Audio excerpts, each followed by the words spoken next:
electrostatic charge, this surface electrical charge. So removing the plastics from the environment is not exactly the solution of the core problem, because, as I said, they are in our cells, in the human body. They are too much and we keep producing, and there is no safe way of disposing. Until I read these studies, I was thinking that incineration is a solution, but not, because during these incineration problems and burning all these plastics, they just release into different formats, different particles, but they keep a lot of their problems, of their properties. So we just spread them. We turn from one problem to another. To neutralize destructive power of these MNPs, we must deprive them of their ability to accumulate and retain this electrical charge. And this is a systematic global challenge. It's not just environment issue. It affects safety, as I said, healthy natural resources, the water and the food, stability of our civilization and life itself. So it's a very difficult task. That's why I'm speaking, and we are speaking in different organizations that I take part in, to speak about this problem. And there are some first results, like these studies in the United States, which are now officially approved, like in China and many other countries. I cannot say all of them, to look for a solution. That's why we're calling it unification of the world's scientific potential. So here I'm having just a few different reports on the nanoplastics in the biosphere, as it has been called in one organization of ALLATRA, from molecular impact to planetary crisis. Now, this specific organization has released just a week ago, I couldn't bring it for today, an updated version of the report of the nanoplastics in the biosphere, which now contains 592 different studies. So you can find this on the website. There is a QR code. Now or later, if somebody is interested, we can be contacted to provide more scientific information into a very deep scientific language. Also, the report on the threat of a magma plume eruption and the report on the progression of the climatic disasters. Once again, it's all one interconnected system, and every element in this system plays its role. We know it or we don't know it, we recognize it or not, it doesn't change anything. It's there, and not knowing it, not accepting it, doesn't change the situation. We need to understand it. We need to look for a solution. We need to unite our potential, because this is definitely a global problem. We need to find a way to work with it. So next part of my presentation, I don't want to keep it too long in the time limits. I'm not checking my clock. Speaking about the decentralized system for more resilient cities. So in the second part of the presentation, I would like briefly to mention a few main topics. The atmospheric water generators. Oh, they exist since very, very long time. I didn't know it before we researched it. Even in the Middle Ages, or even before that, in the Atacama deserts, in different places, in the Arabic countries and peninsula, have been found different ways to accumulate water from the air. Specifically, when there is no fresh water, it's not easy to get it. Humanity has been working on this problem. So now I'm, of course, touching the modern, most of it, the modern side of the atmospheric water generators, and just on different, they're working on different principles, like the hydrophilic surface-based AWG. They collect moisture from the fog using hydrophilic and hydrophobic surfaces to channel droplets into reservoirs. This is working right now in different countries in South America, also in Namibia, in the Sahara deserts, in different places. Then the second type of it, it's the refrigerant-based AWGs, which they are the refrigeration cycles to cool the air below its dew point, and thus condensing moisture on evaporation cores. The desiccation-based AWGs, which use desiccants to absorb moisture from the air, then release it via heat for condensation, and the Peltier-based AWGs, using the Peltier effect with thermoelectric models to create a cold surface for condensating water vapor. So, very briefly, the hydrophilic surface-based AWGs, which I just explained as principle, you can see used, of course, by the nature, which is our biggest teacher ever, inspired by the Namib desert beetle, which collects moisture from the fog using hydrophilic and hydrophobic surfaces to channel it and get it in use. So Namib, Kenya, Morocco, different places where such devices have been put in place to capture water and to provide in places where water is not very big quantities.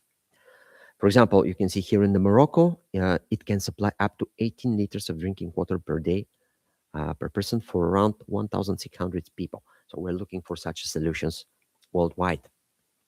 The refrigerant-based atmospheric water generations, which use and employ refrigeration cycles to cool the air below the dew point and condense the moisture on evaporator coils. So you can see the diagram, how it works. It's easy to be understood, specifically for scientific community. So I'm just speaking in general terms. And in some units, as you can see, it can provide from 10 to 50 liters per day. Commercial industrial devices which work, we have seen this in works, and there are different countries used in the production from 500 to up to 10,000 liters per day. So it can be scaled up, of course. And yeah, it doesn't use a lot of energy. So these systems must be used in places where water is absent or difficult to extract. So the desiccant-based AWG work on the basis of like silica gel, salts, or other sorbents to absorb moisture from the air and once again release it via heat for condensation. So it can work with passive energy sources like solar power, which is very good. Like, for example, imagine the desert when there is no electricity. So it's all combined. That's why the three parts of my presentation today, of course, they are all interconnected. So looking for a solution for problem number 1 and problem number 2 and 3, they can work together. So let me go to the next slide, the Peltier-based AWG, which, as I said briefly, can be applied to such devices using the cold and hot sides of the model, and they pass the humid air over the cold plate for condensation, then water is collected. It is a simpler design, no moving parts, which is good, or refrigerant, so it's easier to use set that way, based on the thermoelectric cooling where current through materials absorb and release heat. So the output here is for this device that we have used for our study from 1 to 24 liters per day. It all can be scaled, and you can see at the end the pros and the cons for this type of atmospheric water generators. So then going to the last part of my presentation about the different types of the so-called, not a future now, fuel-free generators. Here are the main key points of this that I will shortly brief on. The energy catalyzer, the ECAT, developed in Italy by Professor Antonio Rossi and other colleagues. They direct electricity from plasma-catalyzed zero-point energy extraction in nickel hydrogen lattice. Then the second technology, the energy cell technology, used the condensed plasmoid discharge in air and water vapor, and with the fusion scale energy release, quantum hydroenergy, which used the quantum hydrogen diffusion in nano-layered nickel composite. Kinetic power plants, which is very interesting and simple principle. I have seen such devices working in Austria, if I'm not wrong, 2 years ago. They were presented in another scientific conference. Compressed air, it's very simple. Fills buoyant containers at the bottom of a tall water column, and upward force drives a continuous belt chain with a very minimal input of electricity to produce a very high output. So their COP, or coefficient of performance, is very high. And the latest one, the neutrino power cube, developed by the one German inventor, Holger Thorsten Schubert, and now it's going to be scaled in industrial scale with the factories in South Korea, and it's backed up by huge companies um, like Toyota, like RWE, and many others, which are behind this project now. So, very briefly on the energy catalyzer, you can say here what Professor Giuseppe Levi said about it, that the prototypes generate 100 to 137 watts while absorbing just less than 1 watt. So, a very high COP. The proven performance is done and tested in the Bologna University, Bologna Independent Report 2021, and still holds a gold standard. The prototype that has been used in Italy is prototype B, as they call it, just 250 grams, suitcase model sized, with 137 watts of continuous electrical output. So, as incredible as it may sound, the COP here is like 600%. So, remarkable. Then you can see it very recently, in April 2026, the first industrial e-kit units were delivered to clients in December last year, as confirmed by its inventor, Professor Rossi. And the focus remains now on make it on larger scales, so it can be used in industry, not just in homes. Okay, so the energy cell technology um, project, which is working in early October, the physicist Jean-Paul Biberian conducted independent validation of this updated energy cell unit, confirming its extended self-sustaining operation compared with earlier trials. The description of the energy cell technology is condensed plasma discharge in air and water vapor, and fusion scale energy release with heat and direct electricity. It has a proven track record of performance done in the last 2 years in Portugal, in the United Kingdom, Dr. Jean-Paul Beberian also. It has a COP5 plus, electrical, higher thermal, self-sustaining, and net exporting electricity and units from 1 watt in the laboratory. So in the last, we're still in April, so April 2026 status, advanced from the, as they call it, TRL4 to TRL7, industrial prototyping, which is important. So all these devices that are developed in different principles need to go on a larger scale so that we can use them worldwide. That's one of the biggest problems all the inventors are speaking about. It's okay to produce a prototype, but then you need to put it in larger scale worldwide. So let me go to the next slide. The quantum hydrogen energy clean planet, as it's called. The cleanest dense heat source ever created, backed by Japan Incorporation. The concept here, maybe it's not very readable, but I'm sure you can understand the principles that are explained, based on quantum hydrogen diffusion in composite and sustained nuclear scale heat, which pure thermal more than 1000 degrees Celsius capable. Proven performance once again of this energy device, and its energy density is like up to 10,000 times more than the natural gas, and even one single 10 grams charge can run like almost 2 years, 589 days continuous excess heat, and with 24 kilowatt desktop models. In April 2026 status, you can see here the numbers in yens, in Japanese currency, like 6.7 millions, like the received by the Tokyo government grant. So once again, like the other one, I will touch the last one. They are backed up by Japan companies, and here in this case, even by the Tokyo government grant. The Miura company, the Japan's leading industrial boiler manufacturer, and the Sankei Building and High-In Capital, the major Japanese real estate and finance groups, they are behind this project. The future goes this way, to more reliable, more sustainable energy and water production systems that we need to apply and use. The kinetic power plant, a very simple principle that I have explained, using the buoyancy revolution. It's now working on larger and larger scale fuel-free generators. Very simple. Compressed air fills buoyant containers at the bottom of a tall water column. Its enormous and upward and backwards force drives a continuous belt chain, which spins at resonance generator.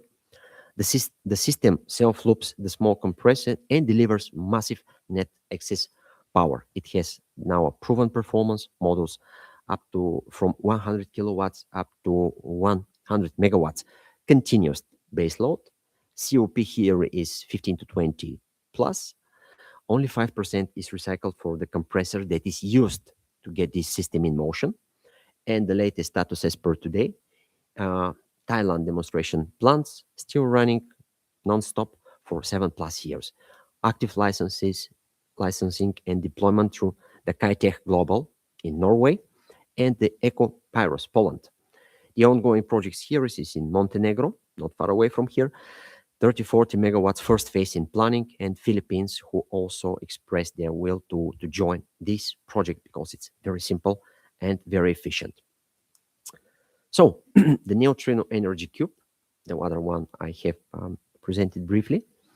Power from the fabric of space itself, the ultimate decentralized source. Words of Mr. Holger Thorsten Schubert, its inventor, 10 or 15 years ago. So it's a multi-layer graphene and doped silicon metamaterial which harvests kinetic energy from neutrinos and ambient radiation.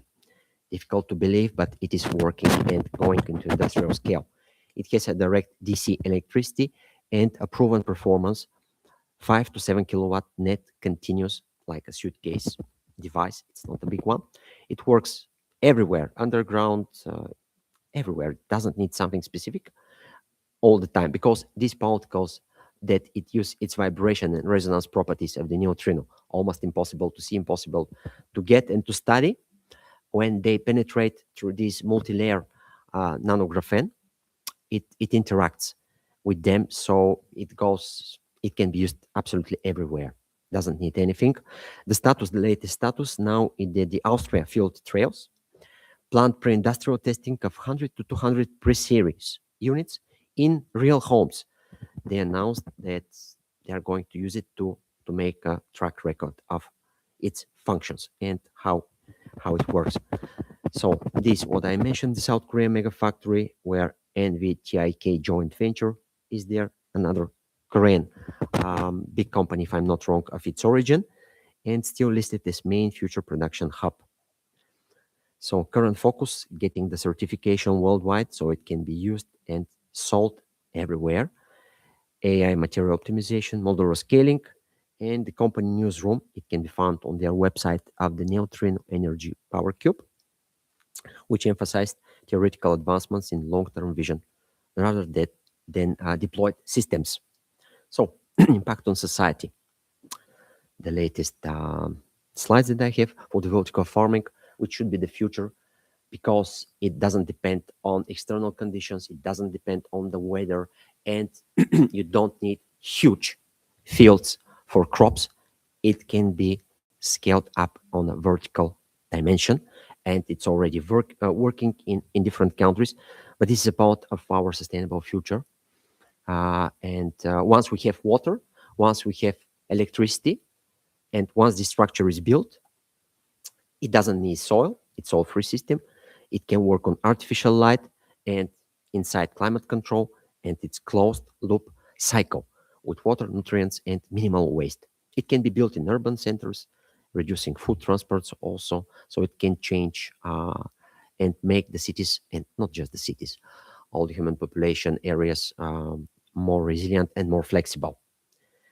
And yeah, once again, what is the last one? Disaster resilience. It doesn't depend on droughts, floods, soil degradation, and it can be used in Japan, if I'm not wrong, of the country, or in China, they put it on their skyscrapers, on different buildings on the top. So one of the latest. Sorry. Yes. So yeah, I'm finished. Sorry.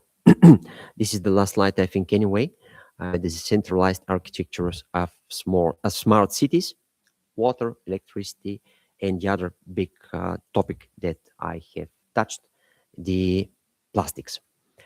So this is the end of my presentations. These are the reports, some of the reports that I have cited and shown on the screen for the micro and nanoplastic, for the climate change and geodynamics. So this is exactly the end of my presentations. Thank you.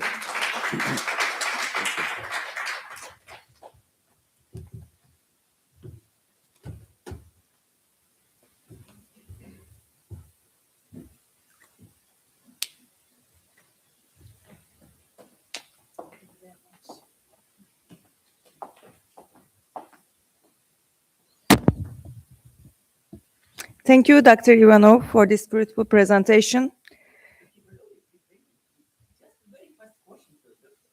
Dr. Yeah, sure. Please. Thank you very much for the next presentation. But I know that you are very active, and especially for the last month, you was in the United Nations presenting your project Yes. about this environmental aspect. So please could you tell us if you got some new results or new issues with the United Nations, what you will do, for example, for the next few years? Yes. Briefly. Yes. Okay. Very briefly. I was participating in March in Brussels in the European Parliament, where they were hold a conference on specifically on the micro and nanoplastics, and the European, speaking about the European Union, is understanding more and more this problem and going forward to such researches. Also about what you mentioned in the United Nations, we are presenting these reports and they are very well accepted, and different new groups of scientists will be how can I say this, put together to work together on these problems that I mentioned today. So we are having more and more scientists helping us. Joining, working on these problems, and this topic is now everywhere very well accepted, to be understood, and to be worked on. United Nations, as you mentioned, European Parliament, and more different places, which are going in Europe, in the United States, yeah, in different levels, in the top levels of our organizations worldwide. So this is very briefly the answer, which I can tell you. So thank you. Thank you.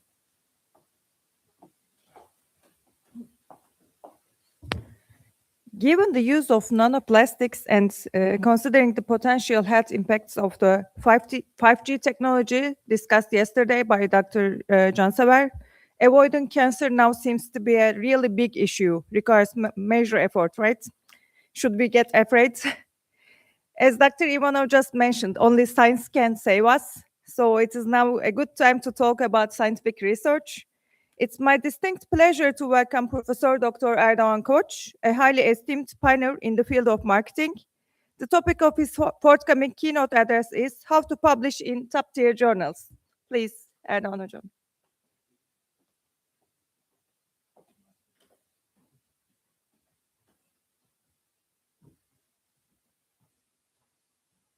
Okay, a very good morning to you all.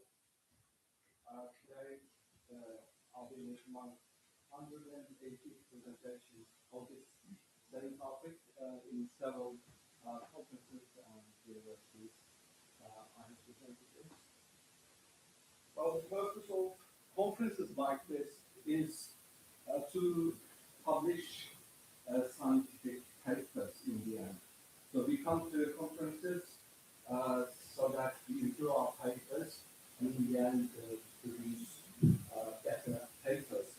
So how do we write and publish better papers? Okay, so these are some of the details. I'm sure you would know some postgraduate students wish to check. But as you know, nowadays in the world, in most universities, performance is based on your publications.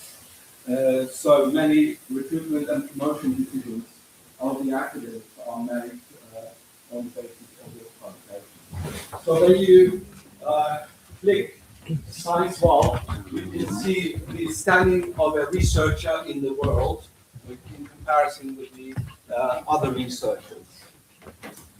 Okay, so you can find some of the details. That's better. Okay, right. For those, especially for postgraduate students, they may check some of the details of publications here. I'm sure. Okay, there are classifications like that. Okay, so we are in the business of developing theories. Some people think that theory is boring, but theory is the reality, actually. It is the summary of the real world, if I may say. And numbers show that in terms of publications. So as Dr. Ivanov, he's from the sciences field, I'm from the social sciences field, and it is more difficult to publish social science papers. Every year, when you look at the numbers of papers, you can see that 15 to or 17 to 1 ratio. Okay, it is harder to publish social science papers. Okay. So I'm skipping some of the things because I think we are a bit pressed for time. So when do I have to finish, by the way? Is that okay? Okay. Right. So are we really discovering the truth when we carry out research? So there are many methods to collect data, and some of them appear to be quite problematic. For instance, in one study, we asked hotel managers whether they would be interested in the appearance, attractiveness of a candidate to be recruited for the backstage work. And almost all of them said no, because they are backstage.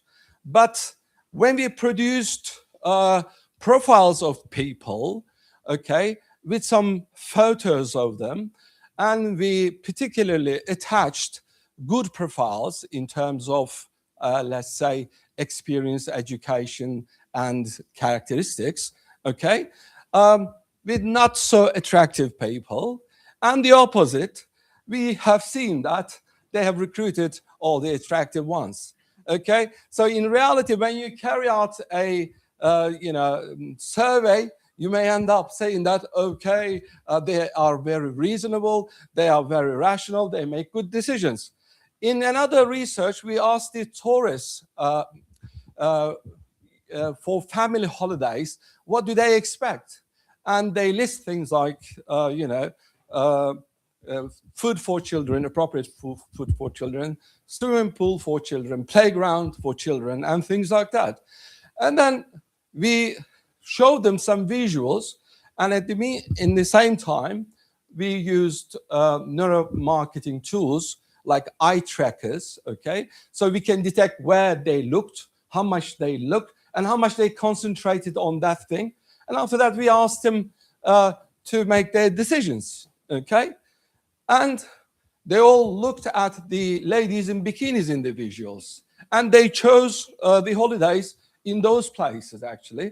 And ladies also looked at the ladies in the bikinis, but they avoided those holidays because they thought there's competition here, okay? So as you may see, there is reality and there is pseudo-science that may be created. We need to be careful about that, actually. Right, so our purpose is to discover applicable knowledge, okay? So let me actually jump. So our papers need to be original, well-written, and important or impactful, okay? So these are the issues I'll be talking about. So how can we create papers that are original, impactful, and well-written, okay? Well, let's start with originality, because the referees, reviewers, and the editors first look at the originality of the idea, okay? Originality is a bit like making a joke. So it needs to be extraordinary, it needs to be energetic. So for instance, if I walk like this, it is quite ordinary. If I fall, well, that's extraordinary, and you might laugh at it. So originality, when you meet originality in a paper, it gives you some pleasure, okay? Just like when you are listening to a nice joke, actually. Okay, so it needs to arouse interest in the person who listens to it. So when I was doing my PhD in the UK, my PhD supervisor used to say that, oh, you think you have come up with a good idea. Now go to the pub and tell it to someone whether they like it, they find it interesting. And we used to think that who on earth in the pub would understand? Well, you need to be able to express your meaning quite simply, and it needs to be found quite interesting by people. Otherwise, it'll be one of those papers, I call them whether water would get you wet papers. They ask, would water get you wet? Then they try it. Oh, yes, it does. There are so many research papers, for instance, researching things like the influence of motivation on job performance on motivation, or image of the company on brand loyalty, and brand loyalty on image and things like that. These are actually called axiomatic research. So when we are reviewing papers, one of the things we come across is this, axiomatic. That means, so what? It is already known. You don't need to carry out research for this. So how do we come up with good original papers? That's quite important. Actually, professors don't spend so much time in developing an original idea with their postgraduate students. So that's quite an important thing, because when I look at most master's theses and PhD theses, they turn out to be merely hypothesis testing exercises. I see in some dissertations they test about that you can test hypotheses. That's good technically, but they need to be original. Right? How do we come up with an original idea? So original idea must make people go, wow, that kind of a thing. So it's not just an adaptation of something else which was done in a different industry, in a different country. You can't say that, well, they did the same thing in the UK, but not in Turkey, or they did it in the textile industry, but not in tourism or whatever. That's not original. It needs to be totally different to the world, okay? And I'll come to how you may come up with ideas like that, okay? Okay, so how do we come up with an original idea? Well, first of all, you need to read. This is my recommendation to young researchers. You need to read between 150 and 300 papers a year, good papers. So in order to cook a good dish, you have to see how people make it, first of all. Young researchers say that, well, it's too much. Well, when you get down to it, you read. For instance, when we write a paper now, an original paper, we tend to read about 100, 150 papers at least.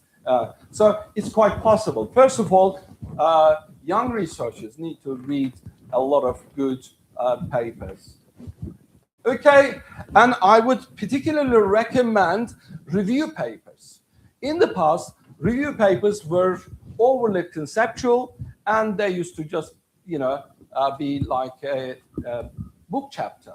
But nowadays, in order for your review article to be published in a reputable journal, it needs to identify the area, the trends, and you need to come up with interesting research avenues that future researchers may follow. So when you look at them, they are already there, some areas for you to investigate, in fact. So I would recommend particularly young researchers to read review papers. Okay.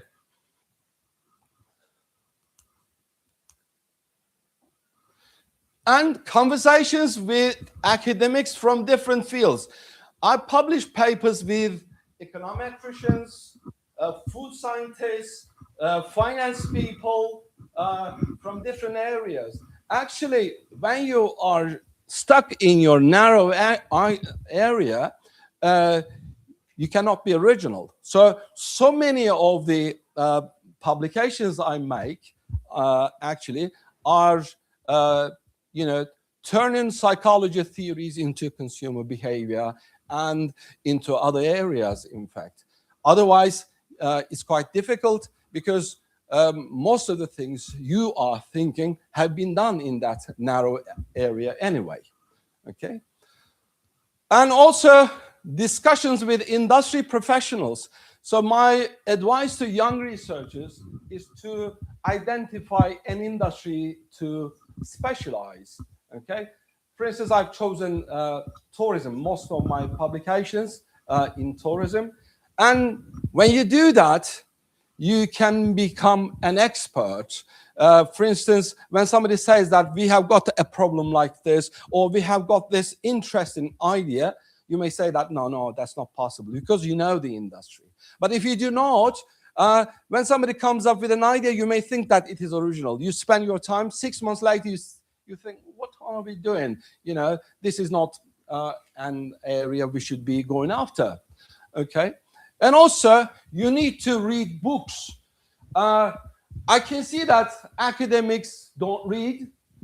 And when they read just articles related to their areas. Well, academics need to be intellectuals, first of all. And you need to read from different areas. For instance, Malcolm Gladwell, he has a book called Outliers. And in that book, he talks about South Korean airlines. And in the 70s and 80s, there were many airplane crashes, okay? And they investigated the reasons behind these airplane crashes, and they couldn't find any technical problem.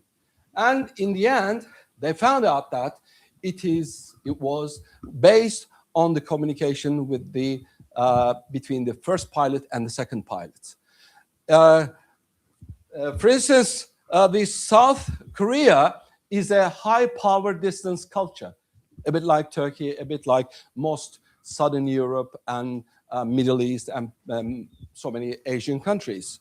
Okay, so you have to respect someone higher up in the hierarchy, and you have to respect someone higher up, well, older than you. Okay, and the first pilot, older and more senior, and the second pilot is quite immature, maybe, not immature, amateurish compared with the guy.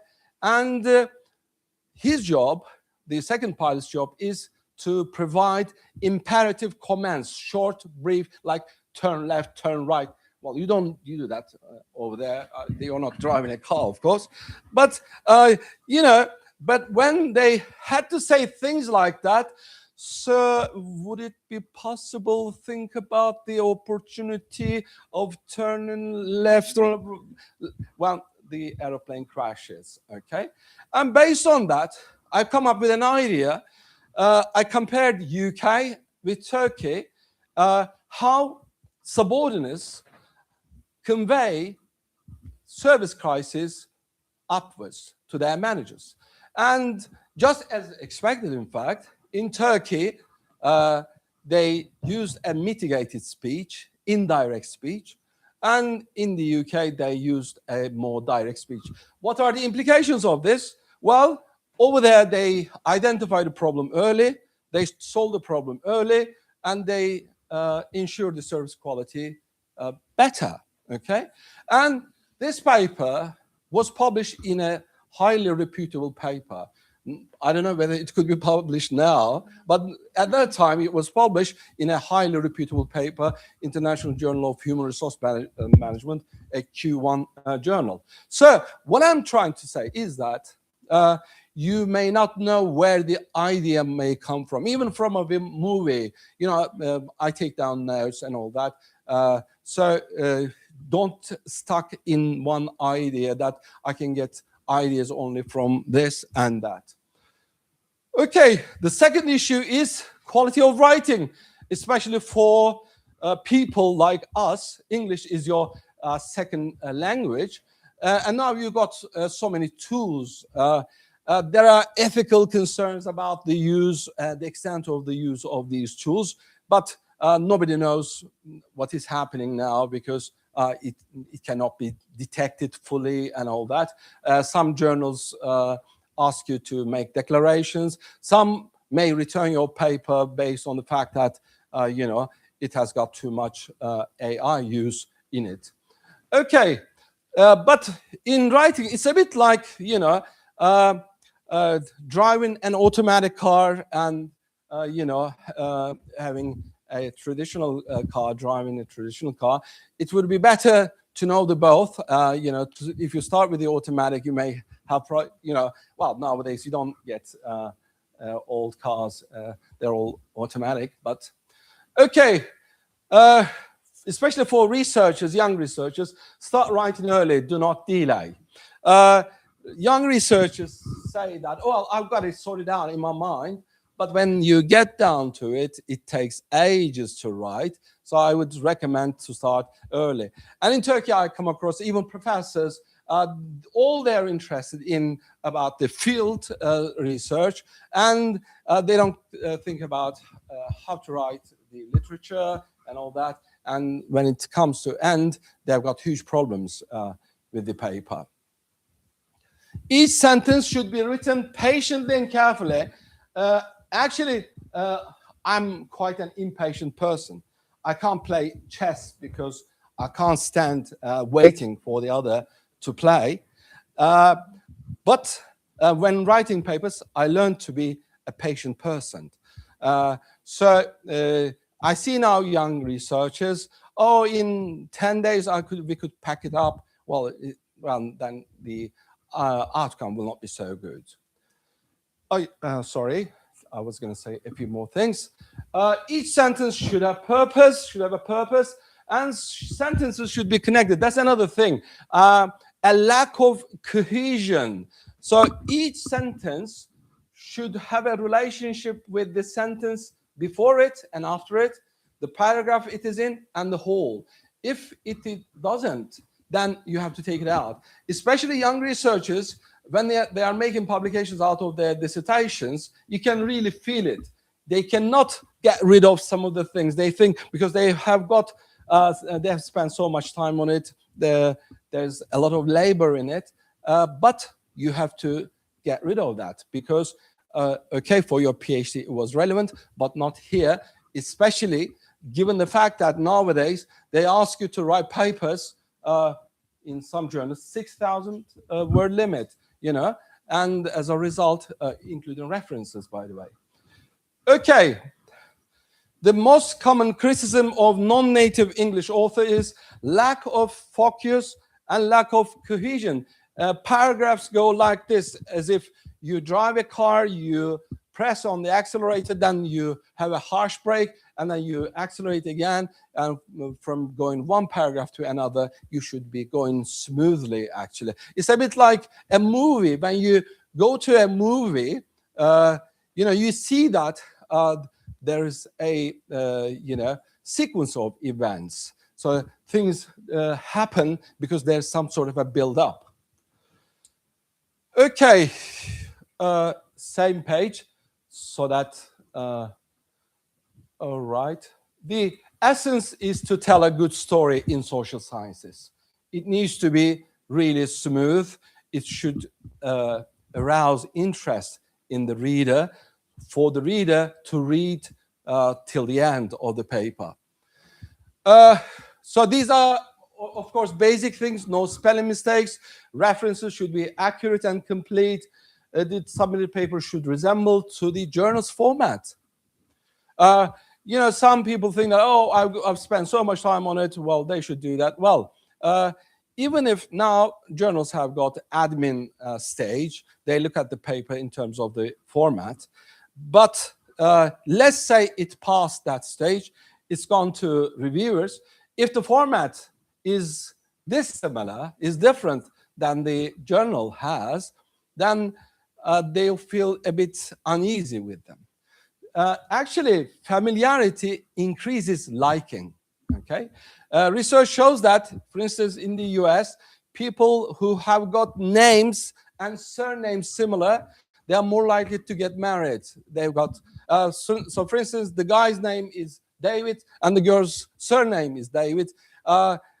It reduces some sort of a threat, maybe danger, feeling of danger, and they become closer more easily. So I would recommend that you fit your paper to the format of the journal. Okay, especially in the first 4 or 5 pages, don't make any mistakes. And after that, you can do what? No, of course. But first 4 or 5 pages are clear because reviewers are inclined to make a reject decision because it is easy. Let's bring a very reputable researcher's paper, and even postgraduate students may criticize that, okay? And actually, when the editor sends the paper to a reviewer, okay, and if you say that, oh, it's all fine, fine, fine, and then if there are major issues with the paper, the editor would not respect you. He would not send you any other papers in the future for review, and you may develop a bad reputation in the academia. So reviewers are more likely to reject. So in the first few pages, if there are one mistake, there's small mistake, and he or she starts, digging your grave, and then it is easy to put you in that grave. Okay. All right. As I said, the reviewer is inclined to reject, so we should not give them that opportunity. They are reading it blindfold, and we should give them the feeling that it's a bit like arm wrestling blindfolded. If the reviewer feels that this is well written, he's upper than me, or she's, or who, they are in an upper echelon of the academia, they know things very well, then it's a bit more difficult for them to make a reject decisions. Right. Clearly state the theoretical foundation. All research must be based on theory in social sciences. It must relate to. I see some papers, well, it is important about an industry, they identify something, but there's no theory in it. Well, you need to find a theory relating to that. Emphasize the contribution to both theory and practice. Nowadays, it is almost a must in all journals to have a subheading, theoretical implications and practical implications or managerial implications. Okay. Keep sentences short and clear. Turkish speakers, I would say that they think that if I make longer sentences, then I will look good. Okay. Yeah. So I am better. I can write a sentence which lasts, I don't know, 4 lines. Well, that is not the case. You need to be clear and simple. And in one sentence, please focus on one idea. And you may check, use, well, you use now AI for that, of course. It is a lot easier. Okay. So you may check the, suffixes, prefixes, but nowadays you use AI with that. I use still Grammarly, although I use the free one because maybe I'm stingy, I don't know. It points out things, well, maybe 40%, 50% are wrong, but they still point out that there's a missing comma. I check sometimes, well, there is no need for a comma there, but still it points out some of the likely problematic areas. So for that reason, I use it. Okay, and also you need to improve your search skills. How can you arrive? How can you find a definition or an abbreviation? How can I find? So young researchers need to improve their search skills as well. Okay, determining a journal. Some researchers, including seasoned professors, they send me their papers. We have written this paper and we are looking for a journal. Which journal should we send it in? Well, it's a bit like I have got a key and let me see which door is going to open around the area. That's a bit of a problem. So you need to start your study with the idea that, well, I am aiming this journal, if not this one and that one, okay? So you can't just do that. There are tools like this, and you can use also AI-supported systems. And sometimes I use these sort of things because there are so many journals now. In the past, for instance, in tourism, in the field of tourism, there were only two journals, Annals of Tourism Research and Tourism Management, which were in the SSCI. Yeah, but now there are a herd of every year you come up with a new one. Okay, things like methodology and method. So young researchers say that, oh, I have learned structural equation modeling. Sir, can we publish a paper together? Well, that's not how it goes. You need to idea first, and then you are going to determine whether you're going to use structural equation modeling or not. Okay. Appropriate methods should be selected, and nowadays they expect you to do data triangulation. That means collecting data from different sources. So your surveys may prove to be wrong. You may have an experiment. Study 1, study 2, and these sort of things are expected in highly reputable journals, actually, if you're aiming them. Forget student surveys. In the past, academics used to use students as captive audience to respond to their questionnaires and surveys. Well, you know, any good journal would not take it in. You know, one day your students are consumers, the other day they are, you know, relatives of patients or whatever. So it doesn't happen unless your study is particularly to do with students. Don't use them. And I can see that, especially in Turkey and Southern Europe and some places, there's an obsession with scales. Oh, there needs to be scales. Well, if you are stuck with scales, then what happens is that they all have been together investigated anyway. So some parts of it need to be created. So you need to add a scenario element, maybe something else. Of course, you need to have scales for quantitative analysis in the paper, but everything is not, you know, to do with the scales. So I would recommend scenario-based studies, experiments, psychophysiological tools. They call them by mistake neuromarketing tools because we don't use them only in neuromarketing, in marketing. We use them investigating the stimuli produced by the employees as well. Okay, so we publish quite a bit of that as well because they provide more realistic information.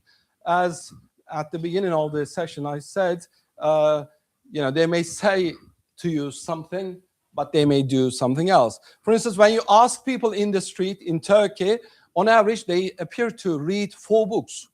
Well, which is not the case, actually. And when they watch television, they watch documentaries all the time. Who's watching all these, you know, stupid quizzes, programs, and all that then? Sorry. So, and details of when the data was collected, because some reviewers may be quite picky. You know, they may say that, you asked the questions just before their airplane took off, and they were nervous, they were feeling this and that, they were hungry and whatever. So they may even, fail you, and if the editor is not very good. And in the past, we used to have really, really good editors. They used to read it very well. And for instance, Tourism Management, one of the top journals in all social sciences, actually. And there was an editor called Chris Ryan, and he used to read every paper. And when you had the reports from 5, reviewers, he used to say that, well, just respond to 3 and 5 from this reviewer too, and that and that. That shows a very, powerful dominance in the field. But nowadays, most editors just pass the bucket, and reviewers decide. And in the end, maybe some of them realize that, what have I done? The reviewers were not careful, and they have given the, accept decision, and now I cannot accept, and some papers are rejected even after 3 reviewers accept the paper. Okay, literature review. If you are writing the heading literature review, the reviewer thinks in his mind, this paper is from the third world. This paper is from, I don't know, from an underdeveloped place. So just use the heading. Sorry about that. Just use the heading of your whatever theoretical field. And literature review is not a gossiping place. He said this, she said that, and they said that. It's not that, actually. It is excellent. Sorry about this. So it needs to provide an argument. It needs to take the reader by the tie and to the end of the tunnel, and the reader must do that willingly. Okay. So regarding literature review, most that literature review is overly descriptive. So you need to provide an argumentative, a bit like driving your hypothesis. This is that is this, and based on this, that. Okay, that kind of an argument needs to be produced in your paper. Right. So it needs to take the reader to the light at the end of the tunnel. Okay. So regarding the literature review, some young researchers say that, well, I've used so many resources, references, and all that, and I had a rejected them. Well, it's not that, actually.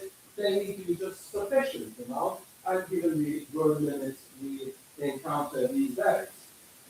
Okay, do not hesitate to cut excess material. As I said, especially young researchers producing papers out of their PhDs and all that, or masters, they are inclined, they cannot actually, they're not willing to get rid of some other things.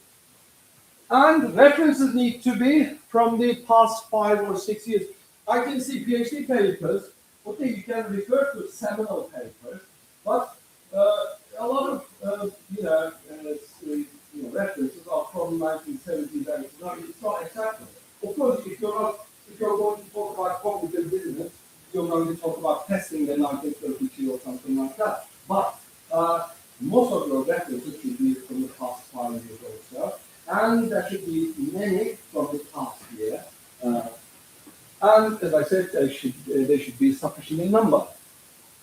Okay, another thing is the presentation of findings. Especially, I see that from Turkey and Southern Europe, researchers do not pay too much attention and spend energy on it. A bit like this. You've been invited to a orchard. You picked up some fruits, let's say peaches, and then you didn't have any pockets, anything to carry, you use your t-shirt, let's say, okay? And you come to a table and you drop them on the table. So this is what I feel with some of the, showing of the findings. They give you just one table. They don't talk about the table in sufficient detail. They don't say to you what it means 5, 3, or this number. Okay? So you need to explain that actually. So are the findings clear and organized? Are they important and striking? Okay? Are the findings correct? Some research students, Professor, we got this. Well, you have got that. You have got finger in it. You are responsible for it. Before becoming academic, I used to work for Portugal as a senior manager, and I had a secretary. She was much older than me, and in those days we used to dictate letters, and all these letters turned out to be completely different than what I said. And she used to say that, sir, this printer printed like this. Well, you do that. Well, and that's exactly the same thing with the researchers. Oh, this is the result. Well, also, don't worry if your hypothesis has not been supported. In some cases, you can turn around the literature, and maybe you can publish, we have published, actually, more beautiful papers. Thank God our hypotheses have not been supported. Okay? So don't think that it is the end of the world. Okay? Right. Conclusion. Well, don't get too excited. We've got a more conclusion in this okay.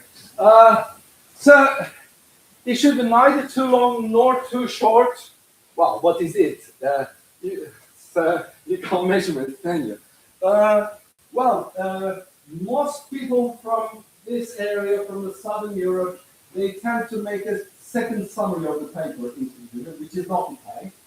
That is not expected from you. Actually, based on the most important finding or two findings, you state the importance contribution of this study, remind the readers. Okay. Of course, no references, nothing there should be in that section. How to respond to a reviewer with respect, because people get angry with the reviewers. Even your best friend, will they read your paper carefully? They don't. Nowadays, people do not spend time. Well, this guy or this lady, at least, we assume he or she has read it. Okay, some of the ideas are totally irrelevant, but at least it gives you some guidance. I particularly recommend young researchers to read it carefully, and that is how you improve, actually. So, you cook a meal, and you ask the opinions of people, and here the professor would say, it's a bit too salty. Well, next time you put less salt into it. Or, it looked a bit overcooked, and then next time you say, this is not the thing. Okay? So, and one thing, the style. Nowadays, actually, they give you the boxes to write your responses and the comments. But I urge you to write those reference comments as little as possible. As little, I'm saying that don't put a whole paragraph, okay? Because when you write sentence by sentence or idea by idea, then that means, well, these are the exact things you said, and these are my responses. So the reviewer's hands are tied. So now it's quite difficult to make a reject decision. But if he or she provides them in a composition, like a section, okay, discursive manner, and if you write in the same manner, then I didn't write it okay. So please use this method. Okay, some general recommendations. We're coming to an end. Target journals should be identified during the writing phase. Call for papers is good. Follow call for papers. Your chance, although maybe not much, but still higher, because to a call, not so many people would apply. If you've got a relevant paper, then that may be. That doesn't mean that they would reduce their standards, but they would be more supportive in terms of improving the paper. Okay? They may have more patience with you.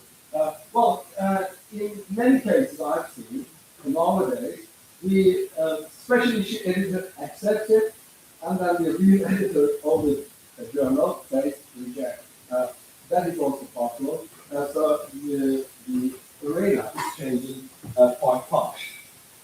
And you need to show the maturity to accept the reject decision. So, if it is not being accepted, there's something missing in there. Okay? They may be wrong.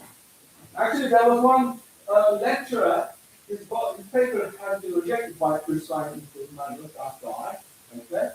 And he wrote a letter to him saying,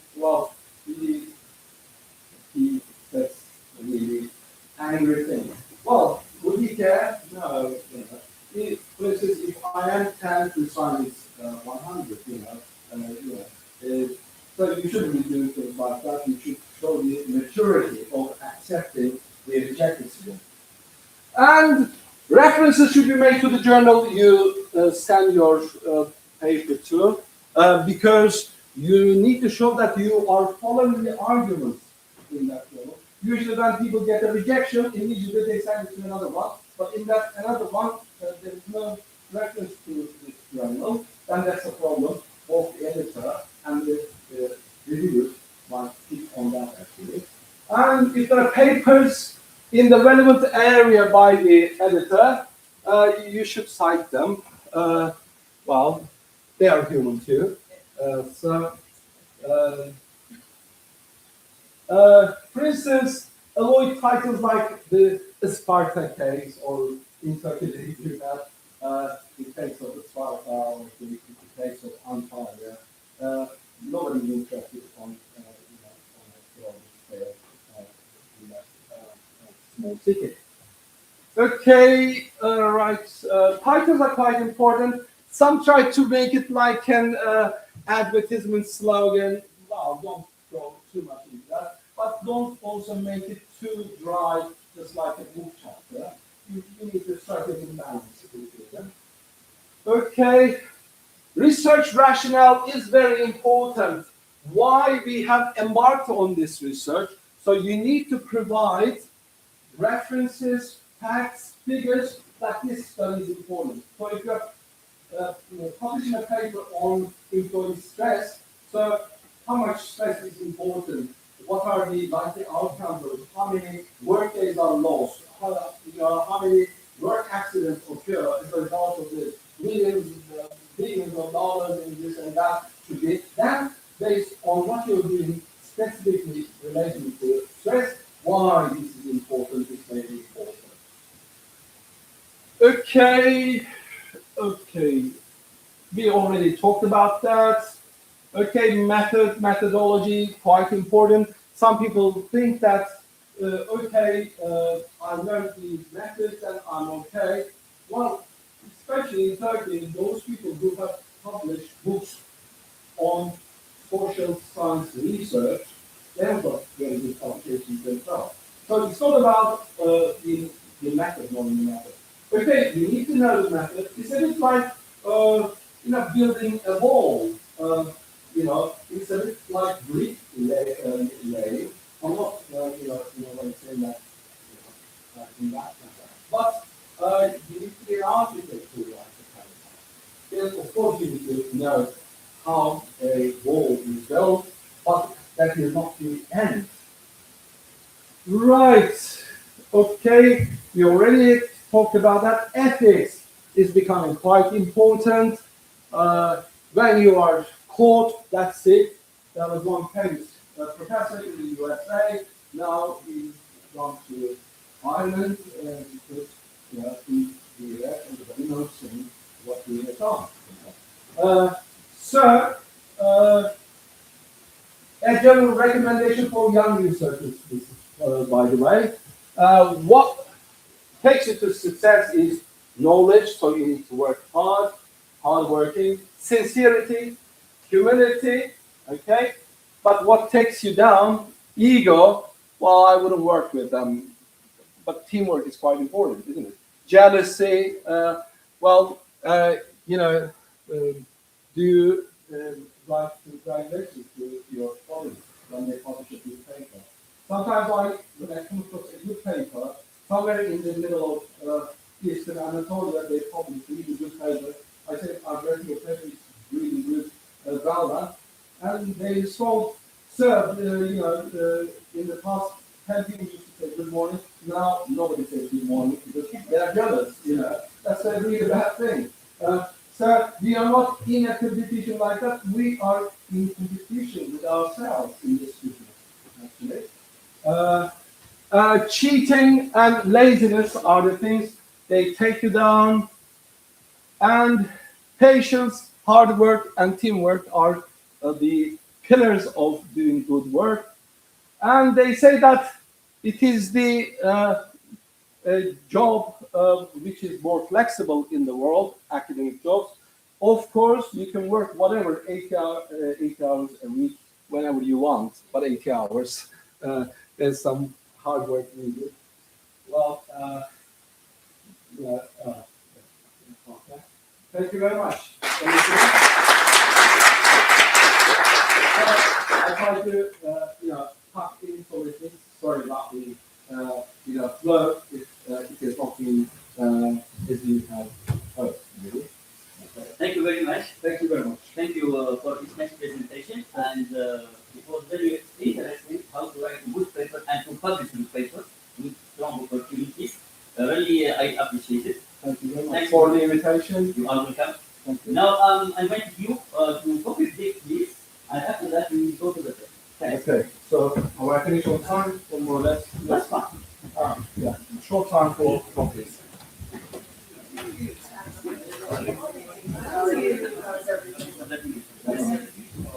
I always hear pleasure. It was a great. No.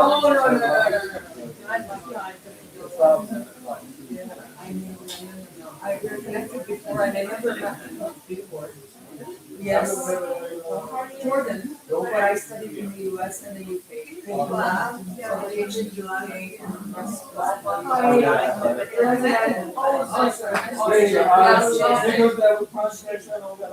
I never met her before. That's what I used to do, because I was captivating. Really? Oh no! I've never met her in person. We're in the same field, by the way. But I'm not in tourism. I'm in international marketing, fashion marketing as well, consumer behavior. Yes. So yes, we are connected. So I was surprised. I was looking for your name, and we're like connected, but we never met. That's a pleasure. Thank you. Orada sulamazsam diye. Oh yeah. You should definitely. I did some material myself. Me too.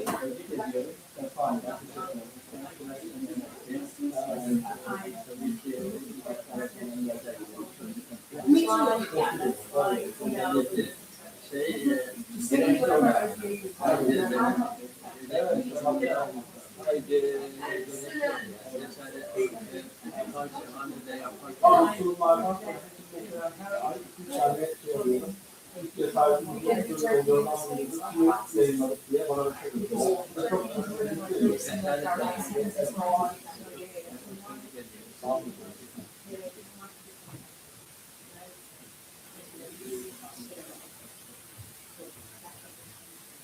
You did something about the culture. And I told you, I cited you and Professor. Professor I cited him in a paper. I got it on culture. Yes, and I cited you on a paper on tourism. Yes. I still remember. So when I met her, I Evet, çocuğa tam Yes. kafana geldi. Yes. All right, I'll see you guys. Yes, yes. Do you have something? Yes. Look at this one. Just kidding. I just. But the camera is facing me. Just turn it. Yalla.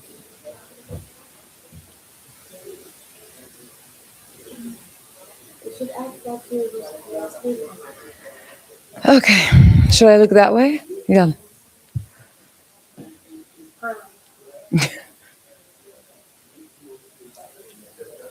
I don't know what I'm doing. I hate faking shit. But that's what I get.